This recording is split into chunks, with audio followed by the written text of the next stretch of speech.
This is the story of Alice's Adventures in Wonderland, written by Lewis Carroll. And the book that I have here is produced in association with the museum, Victoria and Albert Museum, produced by Puffin Classics. And the illustrations are the original ones from John Tenniel. Chapter 1, Down the Rabbit Hole.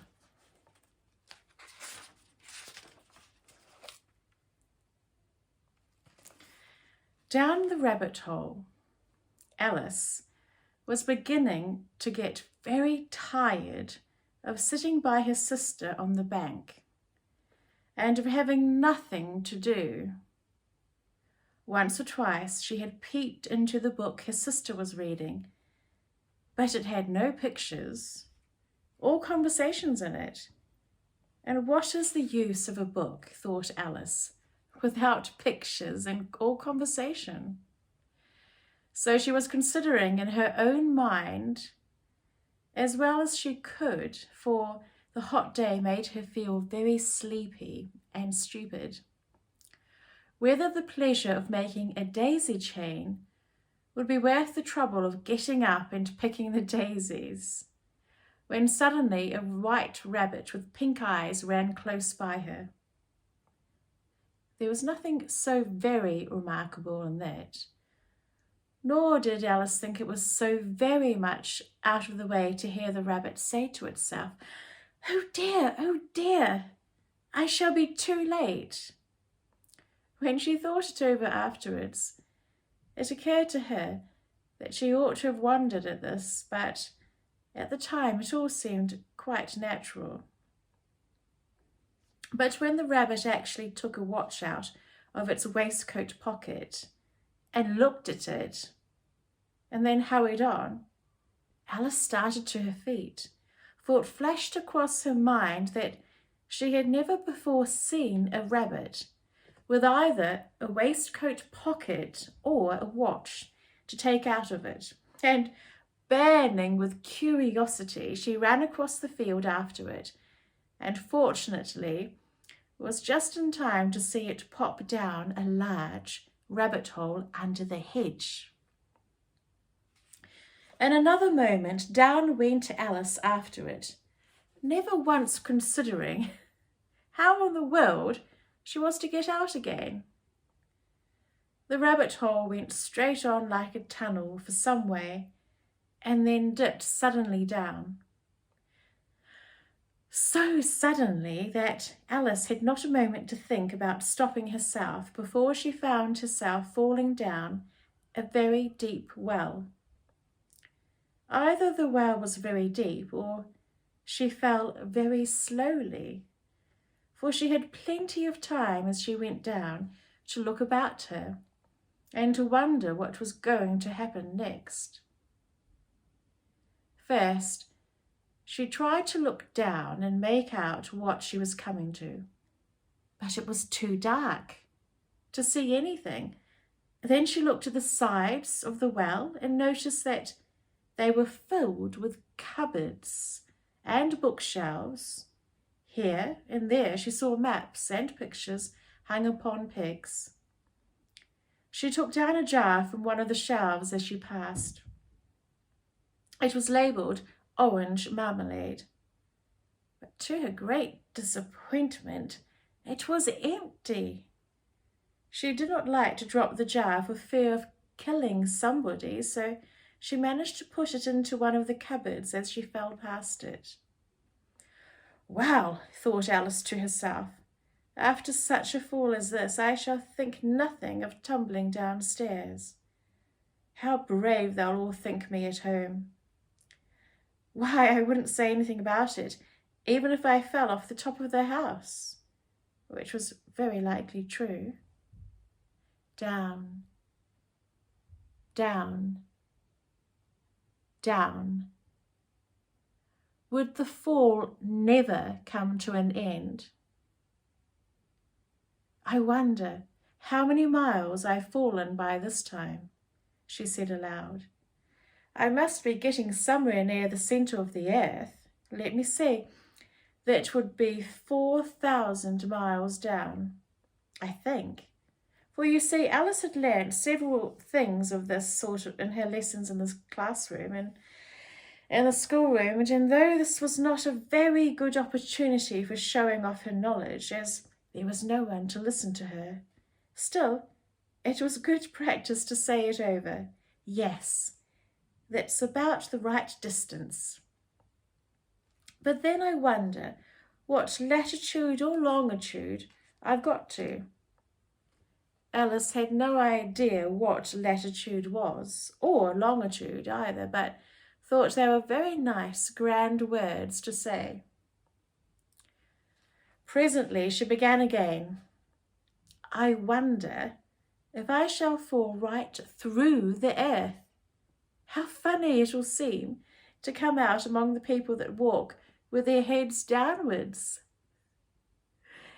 The antipathies, I think.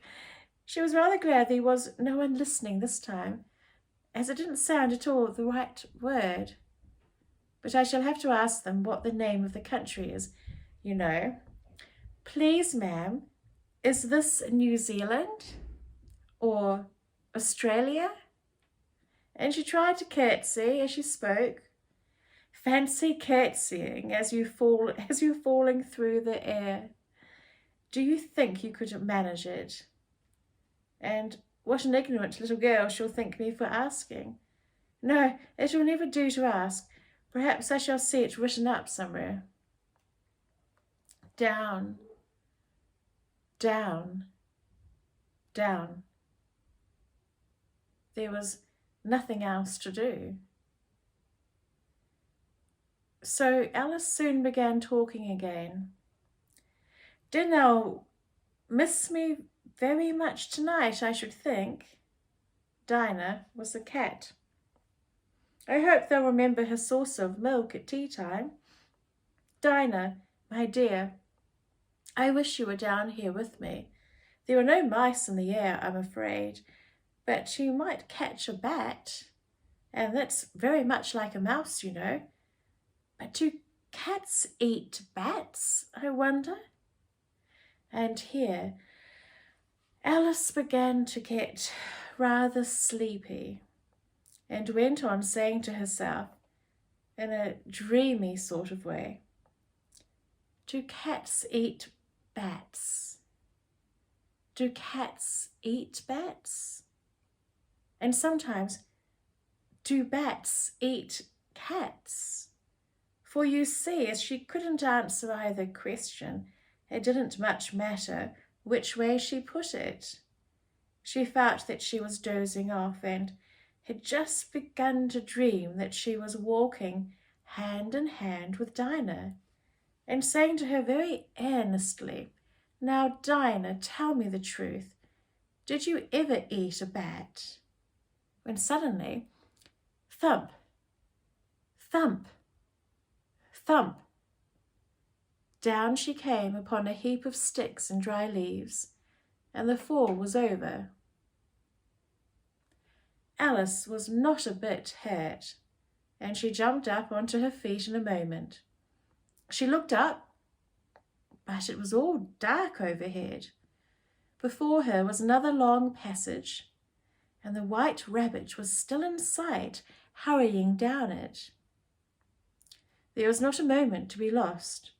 Away went Alice like the wind, and was just in time to hear it say, as it turned a corner, "Oh, my ears and whiskers, how late it's getting." She was close behind it when she turned the corner, but the rabbit was no longer to be seen. She found herself in a long, low hall, which was lit up by a row of lamps hanging from the roof. There were doors all around the hall, but they were all locked. And when Alice had been all the way down one side and up the other, trying every door, she walked sadly down the middle, wondering how she was ever to get out again. Suddenly she came upon a little three-legged table, all made of solid glass. There was nothing on it except a tiny golden key, and Alice's first thought was that it might belong to one of the doors of the hall. But alas, either the locks were too large or the key was too small, but at any rate it would not open any of them.